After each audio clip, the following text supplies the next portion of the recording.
La primera vez que vi al tipo, estaba en mi cocina, de espaldas, friéndose unos huevos como si viviera allí. No llevaba camiseta. Solo un pantalón corto, de esos deportivos. Y descalzo. Suelto. Tranquilo. El hijo de puta incluso silbaba. Te juro que pensé que era una broma, una cámara oculta o algo por el estilo. Pero no. Era martes. A las 11 de la mañana. Y ese imbécil estaba en mi casa, en mi cocina, usando mi sartén, mientras yo me quedaba congelado en el umbral de la puerta con la compra en una mano y el alma hecha polvo. No sabía quién era. Nunca lo había visto en mi vida. Pero supe de inmediato por qué estaba allí. No me hizo falta que me lo dijeran. Uno no necesita que le expliquen ciertas cosas. Es como si tu cerebro se conectara con el estómago y dijera, esto es lo que temías, cabrón. Aquí lo tienes. Yo me llamo Marcos, tengo 42 años, y hasta ese día creía que llevaba una vida bastante normal. Casado con Laura desde hace 9 años, sin hijos, con un piso en el centro de Castellón que nos costó media vida pagar, y una rutina que a mí no me parecía tan mala.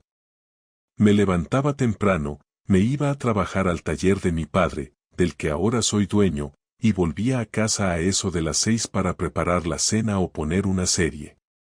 Fines de semana con amigos, alguna escapada al campo, discusiones normales, risas normales, sexo normal, todo muy normal. O eso pensaba yo. Laura trabajaba en una clínica dental. Auxiliar. Turnos partidos, mañanas y tardes, bastante trajín. Siempre decía que estaba cansada, que su trabajo le mataba, que la espalda, que los pacientes, que el estrés. Y yo le creía. Porque la quería. Porque no se me pasaba por la cabeza que pudiera estar ocurriendo algo más. Hasta que entré en casa ese martes, que me pedí la mañana libre para arreglar unos papeles en la gestoría y hacer la compra.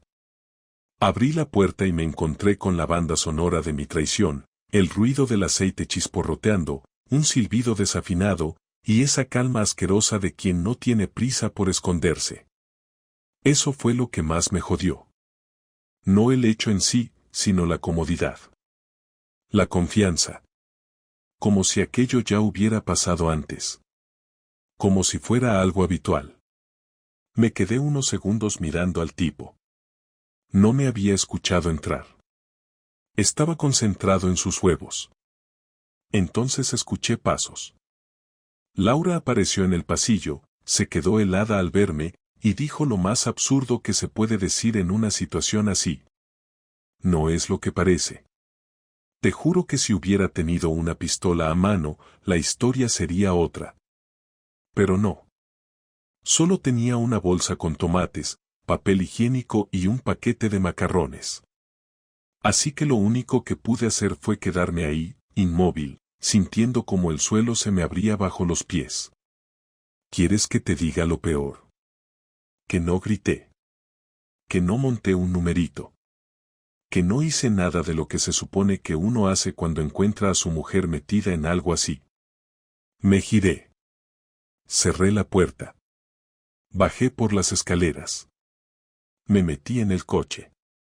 Y me quedé ahí, con el motor apagado y las manos temblando, mientras en mi cabeza empezaban a aparecer todas las veces en las que seguramente ya estaba pasando esto delante de mis narices. Porque claro, después todo empieza a tener sentido. Los turnos cambiados. Las duchas largas. Las excusas. Las cenas canceladas. Las veces que se quedaba dormida en el sofá con una sonrisa rara. Todo encaja. Pero ya es tarde. Ya lo has visto. Ya no puedes volver atrás. Y así empieza mi historia, colega. Con un tío en calzoncillos friéndose unos huevos en mi cocina. No con un mensaje en el móvil. No con un perfume desconocido. No con una sospecha. Con algo directo. Crudo. Irrefutable. como un puñetazo en la cara. Y créeme, esto solo fue el principio. No me fui a casa esa noche. Estuve dando vueltas en el coche por la ciudad hasta bien entrada la madrugada. No tenía a quién llamar, no sabía si quería contárselo a alguien o si prefería guardármelo dentro hasta que reventara. Paré en una gasolinera a eso de las 9 de la noche, pedí un café que no me bebí, me quedé sentado en una mesa mirando el vaso como si dentro estuviera la respuesta a todo lo que acababa de pasar. Me dolía la cabeza, sentía náuseas, tenía el cuerpo agarrotado y aún así no lloré ni una sola vez.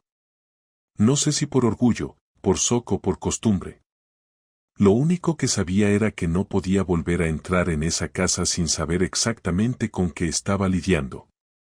Lo de la cocina era solo la punta del iceberg, y si iba a tomar decisiones, tenían que estar basadas en algo más que lo que había visto en 2 minutos de infierno. Volví al taller al día siguiente y me encerré en la oficina con la excusa de que tenía que revisar inventario. Mis empleados ni preguntaron. Aparentemente tenía mala cara, pero tampoco era la primera vez que me veían así. Lo primero que hice fue llamar a un colega, Tony, que tiene una tienda de cámaras de seguridad y que alguna vez me instaló unas cámaras en el almacén del taller por un robo que tuvimos. No le di muchos detalles, solo le dije que necesitaba algo discreto y que me lo instalara esa misma semana. No me puso pegas. ¿Quieres con audio o sin?, me preguntó. Le dije que con todo lo que se pudiera sin que se notara. Vale, pásame la dirección y lo monto este jueves, tú haz como si no sabes nada. Perfecto. Esa misma tarde pasé por casa como si nada. Ella no estaba, el tipo tampoco, claro. Todo parecía en su sitio, como si no hubiera pasado absolutamente nada. Entré al dormitorio, olía a perfume, pero no a uno que reconociera. Revisé la ropa, no encontré nada fuera de lugar. Me senté en la cama, miré alrededor como si fuera la habitación de otra persona. Me parecía extraña, como si no hubiera dormido ahí en años.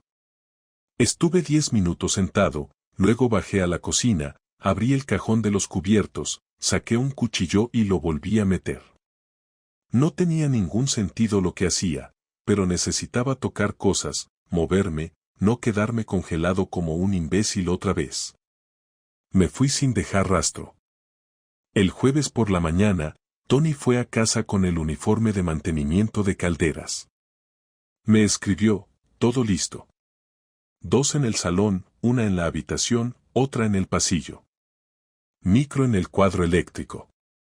Nadie lo va a notar. Te paso el acceso esta noche. Ese día no pegué ojo. Me quedé en el sofá con el portátil delante, recargando la página cada 10 minutos. Por la noche vi cómo ella llegaba, se cambiaba la ropa, se hacía una infusión, se sentaba en el sofá a ver una serie. Normal. Como cualquier otro día.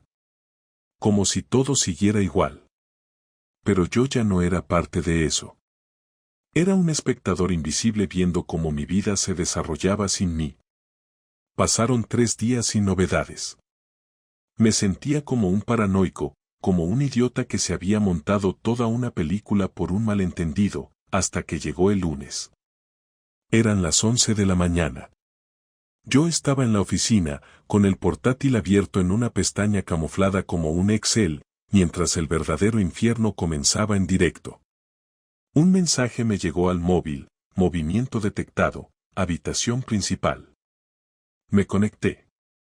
Ahí estaba él. El mismo imbécil del otro día. Esta vez no iba a hacer huevos, no, esta vez entraba directo al dormitorio con ella detrás. Riendo. Quitándose los zapatos. Ella se quitó el jersey, se sentó en la cama, y él se agachó a besarle el cuello como si fuera lo más normal del mundo. Yo no aguanté más de 1 minuto viendo eso. Cerré el portátil de golpe, salí de la oficina sin decir palabra, me metí en el coche y manejé sin rumbo. No sabía a dónde iba, pero necesitaba no estar quieto. No podía quedarme mirando. Cuando conseguí calmarme, volví al taller. Cerré el despacho, apagué el móvil, me senté frente al ordenador y vi el resto del video. Quería saber cuánto tiempo estuvo, qué hicieron, qué decían. No porque fuera masoquista, sino porque necesitaba entender el nivel de la traición. No era un polvo rápido. No era una aventura pasajera. Era algo que tenía rutina, confianza, complicidad. Vi cómo hablaban después, desnudos en la cama, riéndose de cosas del trabajo. Vi cómo él cogía una camiseta mía del armario sin que a ella le importara. Vi cómo se duchaban juntos. Vi todo. Esa noche, cuando ella volvió a casa y me escribió para preguntarme si iba a cenar allí, le dije que tenía mucho trabajo y que dormiría en el taller. Ella respondió con un ok y un emoji de carita cansada. Ni una pregunta más. Ni una muestra de preocupación. Solo una excusa, una fachada. Me quedé en el taller, no dormí, solo planeé. Sabía que tenía que confrontarla, pero no de cualquier forma. Tenía que saber exactamente con quién estaba, desde cuándo y por qué. El tipo no era alguien del barrio. No lo había visto nunca. No parecía amigo ni compañero de trabajo. Así que hice lo que cualquiera haría, le seguí la pista. Usé una de las cámaras para sacar una captura clara de su cara. Luego busqué entre sus redes, sus contactos, sus fotos. Tardé 3 días, pero al final di con él. Se llamaba Rubén. 35 años. Entrenador personal. Y sorpresa, era el nuevo monitor del gimnasio al que Laura había empezado a ir desde hacía 4 meses. Ella lo mencionó un par de veces en la cena, en plan casual, que el gimnasio nuevo es más completo, tiene clases de TRX y entrenadores más atentos. Atentos, sí. Muy atentos. El perfil de Rubén estaba lleno de frases estúpidas sobre el cuerpo y la mente, fotos en calzoncillos y comentarios de mujeres de mediana edad soltándole corazones. Y entre ellas, varios likes de Laura. La parte que más me costó aceptar no fue la traición física, sino la emocional. Ella había metido a ese tío en nuestra casa, en nuestra cama, había compartido risas, charlas y confianza con él. No fue un desliz. Fue una decisión. Una repetida. Una prolongada. Consciente. Y eso me cambió. Me mató una parte que nunca había sentido rota. No solo me falló como pareja. Me falló como persona. Como compañera. Como alguien que prometió algo y luego decidió que ya no valía. A partir de ahí supe que no había vuelta atrás. No era un error. Era una decisión. Y yo también tenía que tomar una. La venganza no era una idea lejana. Era una necesidad. Cuando decidí enfrentarla, ya no quedaba ni un gramo de duda en mí. Lo sabía todo. ¿Quién era él, desde cuándo, dónde lo hacían, cómo se comportaban antes y después? Tenía pruebas, grabaciones, datos, incluso su ridículo perfil de Instagram. Sabía exactamente a qué gimnasio iba y en qué horarios coincidían. Había escuchado lo suficiente en los audios como para entender que no era solo un calentón de gimnasio. Hablaban de mí sin respeto, como si fuera un obstáculo menor, una figura decorativa en su relación. Ella se refería a mí como el pesado, y él se reía. Eso fue lo que me encendió del todo. No por el insulto, sino por la falta total de humanidad. Yo había estado compartiendo casa, cama y vida con alguien que hablaba de mí como si fuera un mueble. No tenía ya espacio para ninguna explicación. Solo necesitaba hacerla enfrentarse a lo que había hecho, a lo que había destruido. Y que lo supiera, sin gritos, sin escenas de película, solo con hechos, con palabras claras, con todo en la cara sin filtros.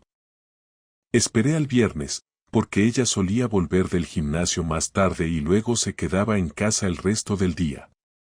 Yo llegué un poco antes, Me senté en el salón con el portátil encendido, y cuando abrió la puerta, simplemente le dije que se sentara. No usé un tono agresivo, ni pasivo, ni teatral. Solo le dije eso: siéntate, tenemos que hablar. Al principio puso esa cara de falsa sorpresa, como si no entendiera nada, como si no supiera de qué iba la cosa. Yo no perdí el tiempo. Abrí una carpeta del portátil con los vídeos. Le puse uno sin decir nada. Se vio entrando con él en la casa, abrazándolo, besándolo, riéndose. Se vio quitándose la ropa, sentándose en nuestra cama. No lo interrumpí. Solo lo dejé correr. Al minuto y medio, cerré el portátil. Ella no decía nada. Me miraba con una mezcla de vergüenza, rabia contenida y esa expresión de persona atrapada, como si le hubieran pillado robando en el supermercado. Entonces hablé. No quiero que me expliques nada. Solo quiero que confirmes dos cosas. ¿Esto pasa desde hace más de 2 meses? Ella bajó la mirada. No respondió. ¿Sí o no? Sí, dijo con la voz apenas audible. ¿Lo llevas a casa cada vez que yo no estoy? Tardó más, pero al final asintió. ¿Cuántas veces? No lo sé, susurró. No te he preguntado si lo sabes, te he preguntado cuántas veces. Muchas. Fue entonces cuando dejé de mirarla. Me levanté, fui a la cocina, saqué una carpeta con los documentos que había preparado, y la dejé sobre la mesa. Aquí tienes. Te dejo el piso. Yo me voy esta misma noche. Ya hablé con un abogado. Esta carpeta es para ti. Contiene capturas, audios, vídeos. Lo justo para que no se te ocurra ponerme trabas si decides ponerte tonta con la separación. Ella se quedó en silencio. No lloró, no gritó, no pidió perdón. Solo preguntó una cosa. ¿Lo vas a contar? Me giré y la miré fijo. ¿A quién? ¿A tus padres? ¿A tus amigas? ¿A tu trabajo? ¿A él? Eso depende de ti. Si me haces la vida fácil, yo me la haré más fácil a mí mismo. Si intentas joderme, no dudes que el video se va a mover. Yo no soy de hacer daño por gusto, pero tampoco soy un imbécil. Entonces, como si de repente cayera en la cuenta de que lo había perdido todo, se quebró. Empezó a hablar atropelladamente, diciendo que no sabía por qué lo había hecho, que se sentía vacía, que no era feliz desde hace tiempo, que yo ya no la miraba como antes, que pensaba que todo estaba muerto entre nosotros. Hablaba y hablaba, como si con palabras pudiera llenar el agujero que había abierto. Yo la dejé hablar, más por curiosidad que por interés. No me importaban sus razones, solo quería ver qué tipo de excusas era capaz de inventar. Yo no lo busqué, dijo en un momento, con los ojos llenos de lágrimas. Solo pasó. Me hizo sentir viva. Me escuchaba. Me preguntaba cosas. Me hacía reír. Tú ya no me mirabas nunca. No te miraba porque ya no estabas. No porque no te quisiera. Yo no quería que llegara a esto, te lo juro. ¿A qué no querías que llegara? ¿A qué me enterara? A todo. A traicionarte así. A meterlo en casa. No sé por qué lo hice. No me reconozco. No hace falta que te reconozcas. Yo ya no te reconozco, y con eso basta. Después de eso, se quedó callada. Yo recogí mis cosas. Tenía una maleta hecha desde el lunes. Me fui al piso de mi primo, que me dejó una habitación mientras buscaba algo para mí. Cuando salí por la puerta, ella no dijo ni una palabra. Ni lo siento ni espera. Nada. Solo se quedó de pie, mirando el suelo, como si esperara que alguien le dijera qué hacer ahora. Esa noche dormí por primera vez en días. No bien, pero al menos dormí. Y cuando desperté, supe que había hecho lo correcto. No por orgullo, sino por dignidad. Porque cuando alguien cruza ciertos límites, ya no hay conversación, ni terapia, ni redención. Solo queda asumirlo, hacer las maletas y no mirar atrás. Pero todavía faltaba lo mejor. A él todavía no lo había visto cara a cara. Y eso no iba a quedar así. No por celos, ni por rabia irracional. Sino por una simple cuestión de respeto. Nadie se mete en casa de otro a follarse a su mujer y se va de rositas. Y yo pensaba cobrarle esa visita. Personalmente. Cuando decidí ocuparme de Rubén, lo hice con la cabeza fría. No quería convertirme en un animal ni acabar cometiendo una estupidez que me arruinara la vida, pero tampoco pensaba dejar que el tipo que había cruzado mi puerta como si fuera suya siguiera paseándose por la ciudad con esa seguridad que solo tiene la gente que cree que puede pisar a otros sin consecuencias. Lo que él hizo tuvo consecuencias para mí, para mi casa y para mi historia con Laura, así que ahora tocaba que las tuviera también para él. Y no buscaba sangre ni golpes ni espectáculo, solo un ajuste de cuentas claro, directo y que dejara claro que conmigo no se jugaba. Lo primero que hice fue ir al gimnasio donde él trabajaba. No entré, solo me quedé en el coche observando la entrada. Sabía a qué hora salía porque lo había visto en las cámaras cuando entraba en mi casa y coincidía con el turno que tenía publicado en su perfil profesional. A las 7:05 apareció por la puerta, con su mochila colgada en un hombro y esa manera de caminar tan confiada que me encendía por dentro como si fuera gasolina. Lo seguí en el coche a distancia, sin hacer nada extraño, solo acompañando su ruta hasta que llegó a un bloque de edificios nuevos. Había varios ascensores, un portal limpio y cámaras visibles, así que no podía presentarme allí sin plan. Me quedé observando hasta que se metió en su edificio y desapareció. Con eso ya tenía suficiente por ese día. El sábado por la mañana fui al gimnasio. No para hablar con él, sino para hacer algo más efectivo. Pagué una suscripción mensual, me puse una camiseta normal, una toalla al hombro y estuve en recepción un buen rato charlando con la chica que atendía. Fingí interés en las clases, en los horarios, en las promociones, en cualquier cosa que me permitiera hacer tiempo sin levantar sospechas. Cuando la chica fue a la parte trasera a buscar unos papeles, tuve la oportunidad de ver la pantalla donde aparecían los turnos de los entrenadores. Ahí estaba su nombre, su foto y el horario de la semana. Me quedé con todo en la memoria. Esa misma tarde elaboré mi plan. No tenía intención de agredir a nadie ni de meterme en un lío legal, pero quería que él sintiera el peso de lo que había hecho, que entendiera que no era tan fácil acostarse con la mujer de alguien y seguir la vida como si nada. Tenía grabaciones, audios, capturas y pruebas suficientes como para destrozarle el trabajo si me lo proponía. Y aunque no quería que acabara en la calle sin más, tampoco pensaba regalarle la tranquilidad. Así que preparé una recopilación ordenada y clara, sin morbo ni detalles innecesarios, solo hechos, fechas, imágenes y momentos precisos. Después redacté un correo educado, sin insultos, sin amenazas, sin tono agresivo, simplemente informando de que uno de sus entrenadores había entrado repetidas veces en una vivienda privada que no era la suya mientras la persona propietaria no estaba, y que aquello podía representar un riesgo de reputación para el gimnasio.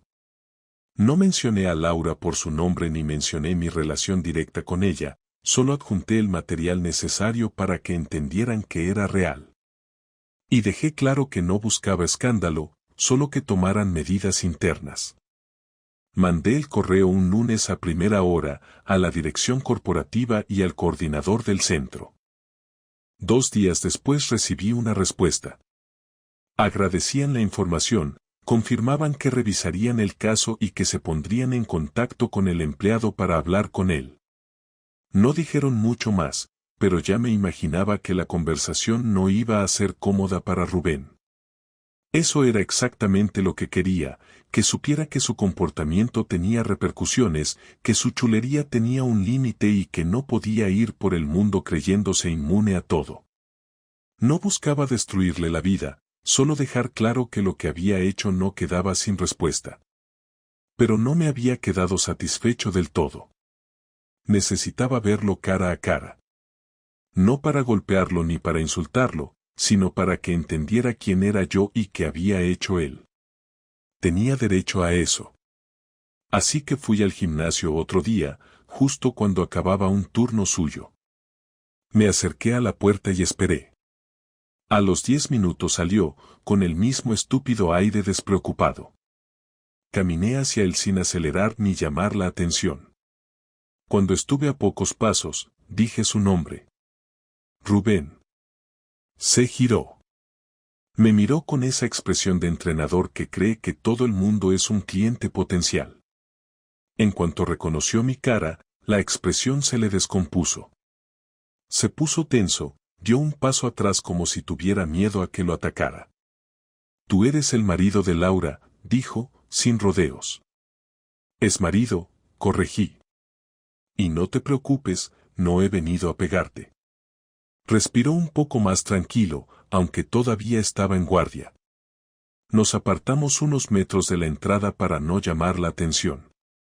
Me quedó mirando como si esperara una bronca monumental o una amenaza. No le di ninguna de las dos. Quería verte la cara, le dije. Solo eso. Ya he hablado con ella, ya he visto suficiente y ya he tomado mis decisiones. Pero me faltaba una cosa, que tú supieras que yo no estoy escondido ni huyendo de lo que pasó. No soy un fantasma, no soy una sombra, no soy alguien al que puedes ignorar. Estas cosas tienen consecuencias. Rubén tragó saliva, se frotó las manos, miró al suelo y después a mí de nuevo. No sabía que estaba casada, soltó, intentando justificarse. Claro que lo sabías. Está en su perfil, en las fotos, en su vida entera. No vengas ahora con tonterías. Se quedó callado. No sabía cómo responder. Yo tampoco necesitaba que dijera mucho. No voy a seguir apareciendo por aquí, continué. No voy a buscarte más, ni voy a montar escenas. Lo que quería lo he hecho. Lo que tenías que saber ya lo sabes. No busques a Laura, no le escribas, no intentes nada. Yo me voy a ocupar de mis asuntos y tú de los tuyos. Pero entiende una cosa, cuando entras en casa de otro sin permiso, aunque la persona que te deja entrar sea una adulta, tú aceptas un riesgo. Ese riesgo se llama responsabilidad. Tú la aceptaste. Ahora la estás pagando. Él no dijo nada durante unos segundos. Después intentó arreglar su imagen. No quería hacer daño, de verdad. No pensé que fuera tan serio. Pues ya lo sabes, respondí. Era serio. Y lo rompiste. Y yo ya he terminado contigo. No había nada más que decir. Me di media vuelta y me fui sin esperar respuesta. No necesitaba verla. Ya había conseguido lo que quería. No humillarlo, sino ponerlo en su sitio. Que viera mi cara, que supiera que yo no me escondía y que la historia no le había salido gratis. Los días siguientes fueron extraños. Laura me llamó varias veces, no para pedirme perdón, sino para saber qué pensaba hacer con los papeles del divorcio. Estaba nerviosa, no porque sintiera remordimiento, sino porque ahora veía que las cosas iban en serio. Yo contesté solo lo necesario. No era una conversación que me aportara nada. El viernes por la noche pasó algo que no esperaba. Llamó a mi primo. No a mí, sino a él. Le dijo que quería verme para hablar por última vez. Mi primo me lo contó y me preguntó si quería hacerlo. Le dije que sí. No porque necesitara más explicaciones, sino porque quería cerrar el asunto de forma definitiva. No quería dejar cabos sueltos. Y, sobre todo, no quería que ella se montara la idea de que yo estaba huyendo o evitando la conversación. Quedamos en un bar tranquilo, sin música alta ni demasiada gente. Ella llegó antes que yo y estaba sentada en una mesa del fondo.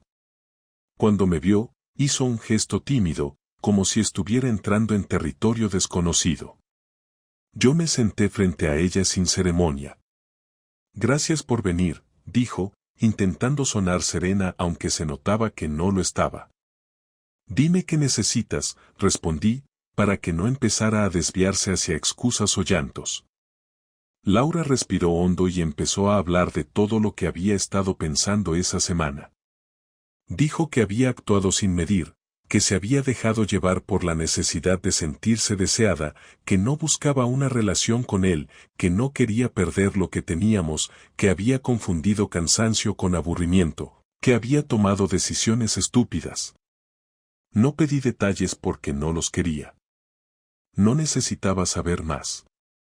Cuando terminó, yo hablé. Todo lo que pasó lo he aceptado, le dije. No lo voy a olvidar, pero ya no voy a dar más vueltas. La relación está rota, no porque yo lo diga, sino porque tú la rompiste. Yo no puedo seguir contigo. No quiero hacerlo. No confío en ti y no voy a reconstruir nada que ya no existe. Solo quiero que respetes el proceso, firmes cuando haya que firmar y sigas tu camino sin interferir en el mío. Ella asintió, con lágrimas contenidas, pero sin un intento desesperado de retenerme. Esa parte ya la había entendido días antes. Ya no había marcha atrás. Lo entiendo, dijo finalmente. Y lo acepto. Nos quedamos unos segundos en silencio, cada uno mirando su vaso, como si tratáramos de recordar qué era lo que habíamos sido alguna vez. Al final, me levanté. Cuídate, le dije. Tú también, respondió, sin temblar, como alguien que por fin acepta su caída. Salí del bar sintiendo por primera vez una calma que no había sentido en días. No era alegría ni alivio exagerado, era simplemente el final de un proceso necesario. Una etapa que se cerraba. Ahora quedaba lo más complicado, aprender a vivir sin esa sombra encima. La venganza estaba hecha. La confrontación estaba hecha. Ahora tocaba enfrentar lo que venía. Y aunque no sabía exactamente cómo iba a manejarlo, sí sabía que no iba a permitir que lo ocurrido me definiera. No pensaba quedarme atrapado en la herida. Ya había devuelto el golpe sin arruinar mi vida. Ahora quería recuperarla. La semana siguiente a esa última conversación con Laura fue extraña. No puedo decir que me sintiera bien, pero tampoco estaba hecho polvo. Era como si por fin mi cuerpo tuviera permiso para procesar lo que había pasado. Ya no tenía que fingir que todo estaba bien y obligarme a funcionar en automático. Había tomado decisiones, las había ejecutado y ahora solo quedaba lidiar con las secuelas, que no eran pocas. Me había ido de casa con lo justo, tenía que buscar un piso nuevo, ver con el abogado los siguientes pasos del divorcio, reorganizar mis finanzas, y sobre todo, reorganizar mi cabeza. Lo peor era que por más que ya no la quisiera cerca, había huecos por todas partes. Abrías un cajón y ahí estaba una taza suya, un papel con su letra, una bolsa con algo que habíamos comprado juntos, una foto que olvidé borrar del móvil. No es que me diera pena perderla, es que te das cuenta de que construir algo con alguien deja marcas por todas partes, incluso en las que no sabías que existían. No quise contárselo a demasiada gente. En el taller, cuando me preguntaban por Laura, respondía con un seco lo hemos dejado. Algunos lo entendieron, otros no dijeron nada. Mi primo, que me había prestado la habitación esos días, fue el único con el que hablé con detalles. Una noche, mientras cenábamos pizza en el salón, me preguntó si me sentía mejor. Le dije que sí, aunque era mentira. En realidad, lo que sentía era un agotamiento emocional que no sabía cómo quitarme. No era tristeza, no era rabia, era una especie de desorientación. Me había pasado casi una década con una persona y ahora tenía que reaprender a vivir solo, a tomar decisiones sin consultar a nadie, a dormir sin esperar un mensaje de ven ya a la cama, a pensar en el futuro sin tener que considerar lo que otro quiere. Una tarde de miércoles, recibí una llamada del abogado. Me dijo que ya estaba listo el borrador del acuerdo, que Laura lo había leído y que, en principio, no pondría pegas. Que aceptaba las condiciones, que no reclamaría nada fuera de lo pactado y que firmaríamos la semana siguiente. Me pareció justo.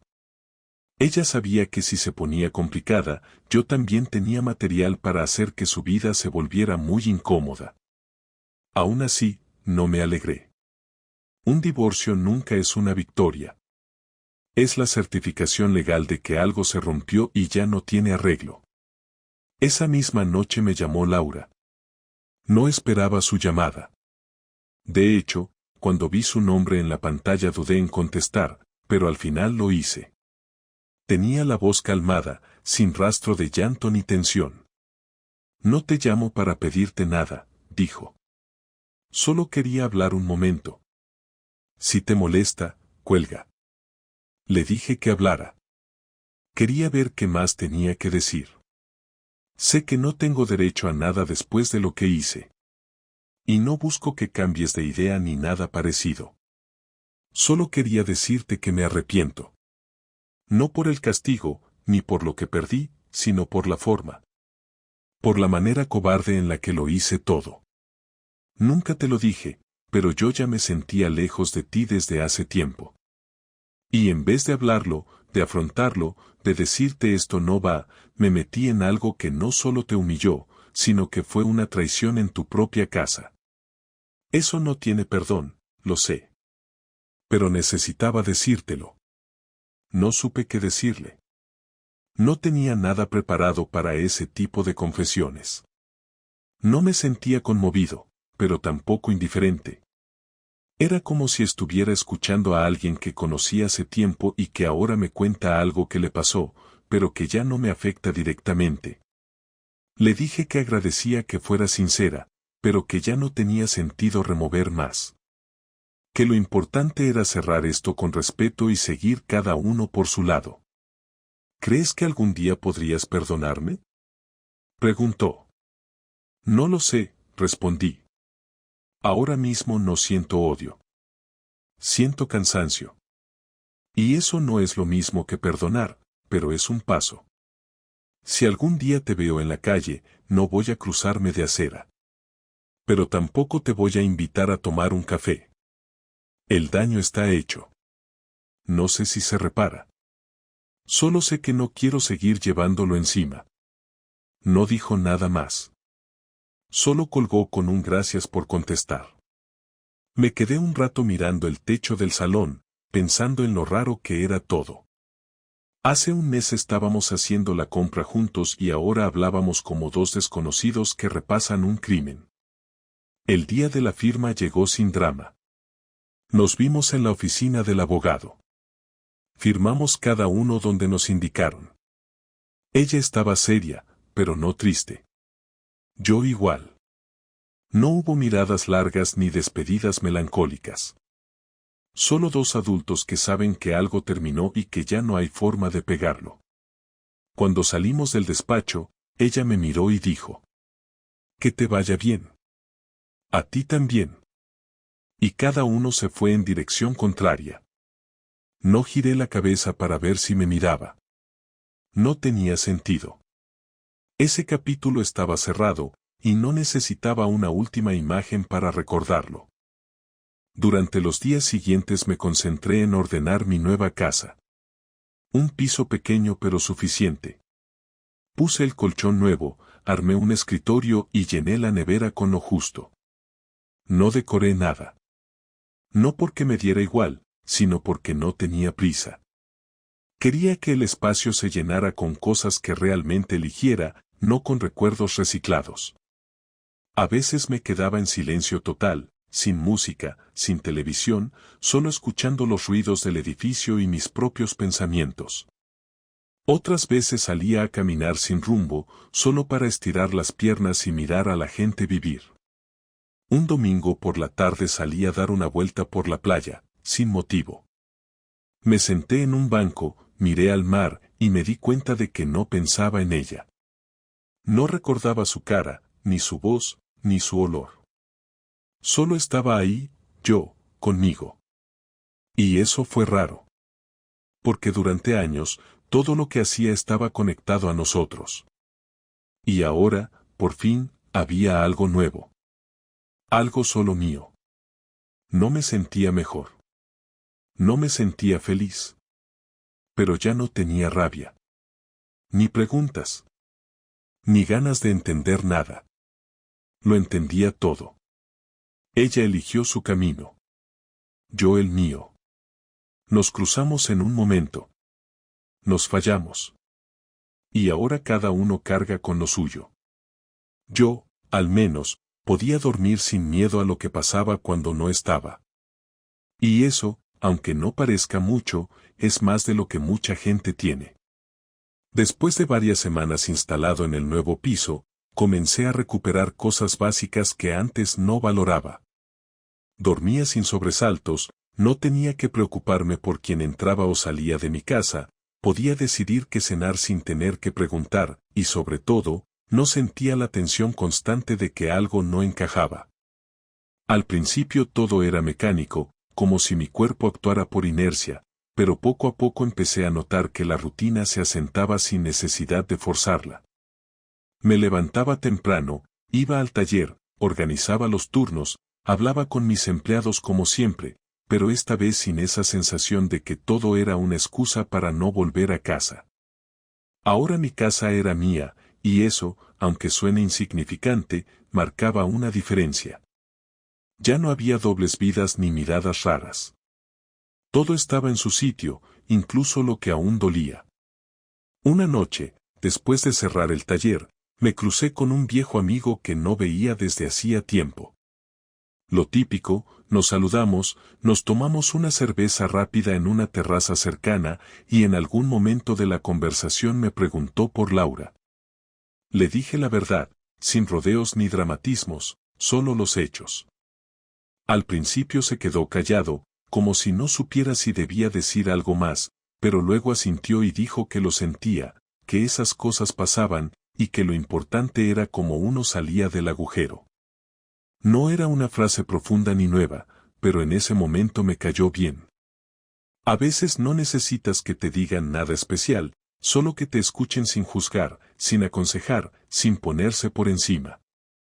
Esa noche dormí mejor. Con el tiempo, empecé a darme cuenta de que la traición de Laura ya no era el centro de mi vida. Seguía siendo un punto importante, un antes y un después, pero no dominaba mis pensamientos como al principio. Ya no repasaba las grabaciones, ya no imaginaba conversaciones posibles, ya no me preguntaba qué habría pasado si la hubiera descubierto antes o si ella hubiera tenido la decencia de decírmelo sin que yo tuviera que poner cámaras. Todo eso se fue diluyendo hasta quedarse como un recuerdo desagradable que no necesitaba revivir a cada rato. Me ocupaba de mis cosas, hablaba con mis clientes, salía a cenar solo sin sentirme un bicho raro, y cuando tenía ganas, incluso quedaba con alguien para tomar algo. Sin pretensiones, sin expectativas, solo para volver a sentirme parte del mundo. Un sábado por la mañana, mientras revisaba papeles en el taller, recibí un mensaje inesperado. Era de Laura. Me decía que iba a mudarse de ciudad, que había encontrado un trabajo nuevo en Zaragoza y que creía que lo mejor era cortar toda comunicación definitivamente. No lo decía en tono agresivo, sino como quien informa de algo que ya está decidido. Leí el mensaje varias veces. No porque me costara entenderlo, sino porque me sorprendió no sentir absolutamente nada. Ni alivio, ni tristeza, ni rabia. Solo una indiferencia total que me confirmó que el proceso estaba cerrado. Le respondí con un me parece bien, suerte con todo y guardé el número en una carpeta donde tenía otros contactos antiguos que ya no usaba. Esa noche salí a cenar con 2 amigos del instituto. Llevábamos años sin coincidir los tres, pero por alguna razón, esa vez los planetas se alinearon y terminamos en un bar hablando como si el tiempo no hubiera pasado. En algún momento, uno de ellos me preguntó cómo había sobrevivido a lo de Laura. No buscaba morbo ni detalles, solo saber cómo lo había llevado. Le dije lo mismo que me repetía a mí mismo: no hay manual para esto, no hay forma correcta, solo intentas no volverte loco, no tomar decisiones estúpidas, no dejar que la rabia te coma por dentro, y si puedes, mantener la dignidad intacta. Me escucharon sin interrumpir y luego cambiamos de tema. Hablamos de fútbol, del precio de la gasolina, de lo mierda que estaba todo. Me reí varias veces, no por cortesía, sino de verdad. Me fui a casa con la sensación rara de haber recuperado una parte de mí que no recordaba que existía.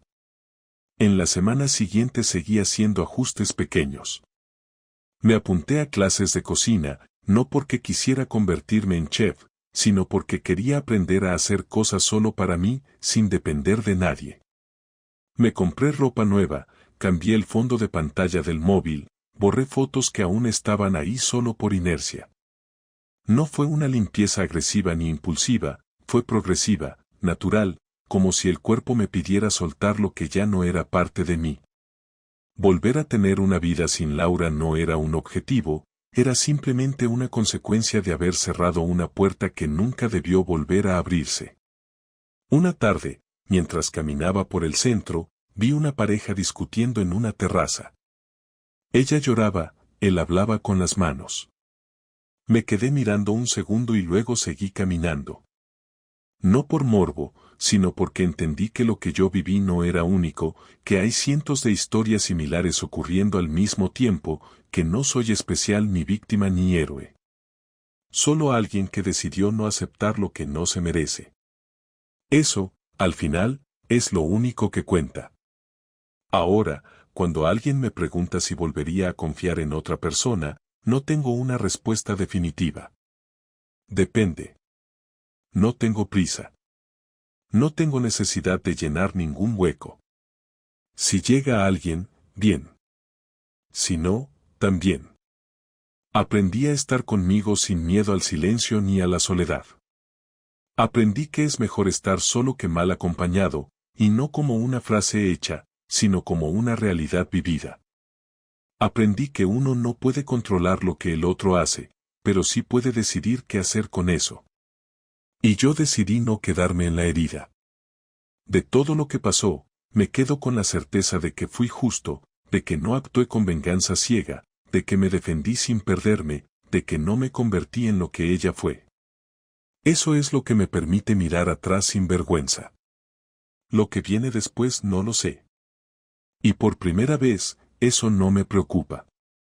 Ya no necesito tener todo claro.